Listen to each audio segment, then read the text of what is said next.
All right, we're here with another Getting Split Ready mini show with awesome divorce Realty Pro, Josh Berngard, I think you were our first divorce Realty Pro. I think I was. Yeah, A and pioneer. Someone called me a pioneer. I like to think of it as a thought leader. Definitely.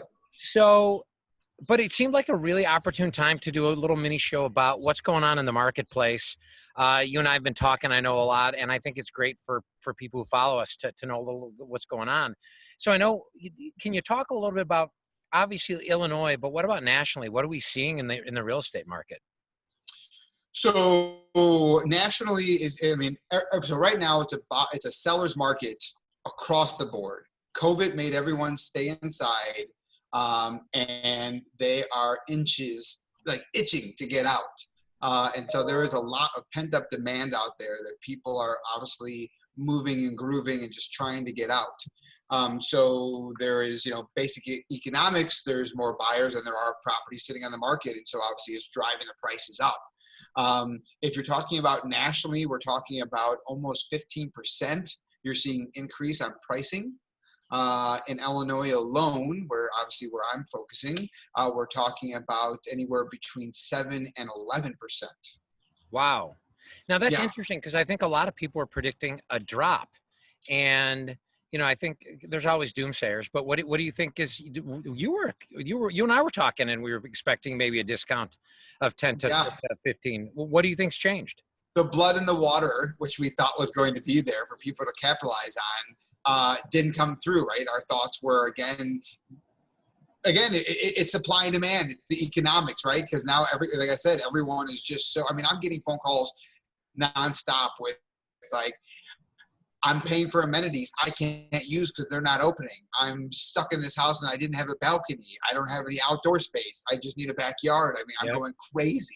The life that was once was you can go outside, you could either move around, and a lot of people are now feeling that crunch, as well as the homeowner that has just enough room, but now their kids are everywhere, and they realize I really can't live here anymore. We need more space because this is what we should do. So with all of that, there's enough of them looking, and a lot of them haven't put their own house on the market, right? And this is national.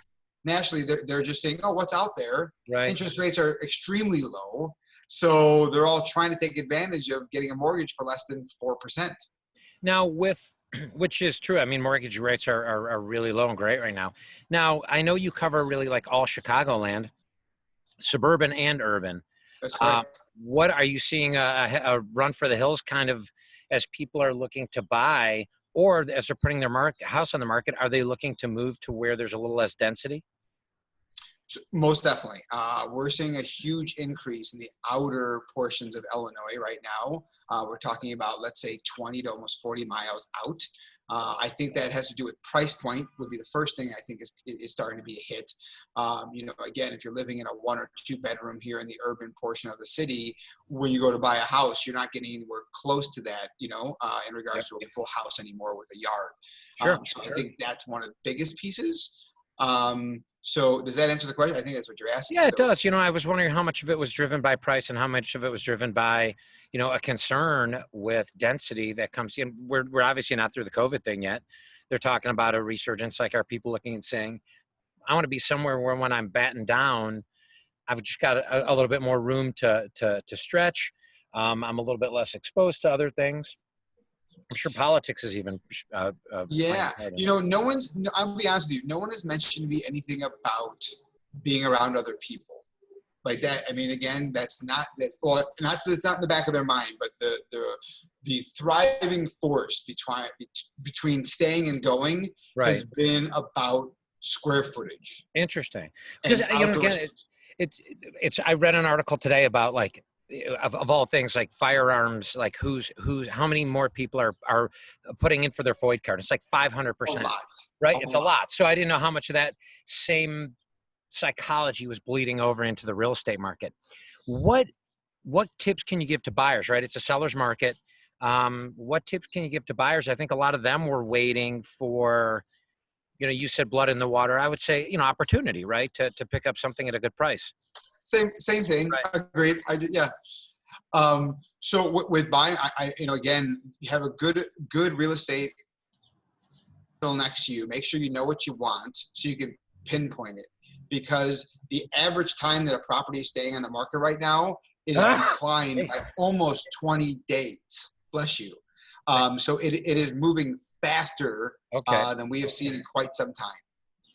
Now, obviously we're, split ready. We're focused a little bit on divorce, and in divorce, it's not typically buyers, right? It's sellers. And I think this is good news for sellers. Do you think this is going to hold up through the late summer, early fall? I think a lot of people, they've been talking about a tsunami of divorce. I don't know if we're going to see it. My phone's been ringing a lot, but it might have been people considering it anyhow. I'm in 50-plus-year-olds.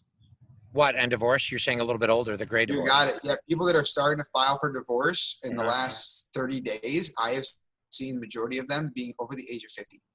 Which is funny. I used to think that's old, but now that I'm 49, it's not that old. Not that I'm thinking about getting divorced, but you know what I'm saying? It's so funny when I'm like, it's gray divorce. I'm like, wait a minute, I'm almost 50.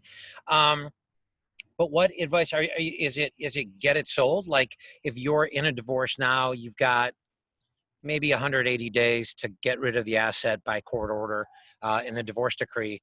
Is your thought process get it sold in this market, maybe price it a little under market when we're seeing increases to get it sold for the opportunistic buyer, or is it get as much as you can out of it?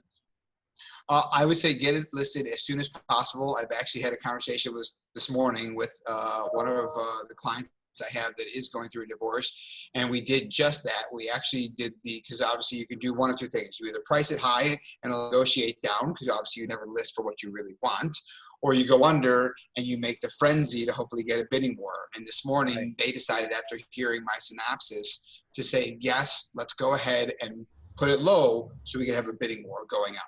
Interesting. So I know that if anybody's looking to get a hold of you, they can always go to our Split Ready Divorce Pro page. There's a button on our website. If you go to www.splitready.com, it says find a pro on the right. You click on that, you can find Josh.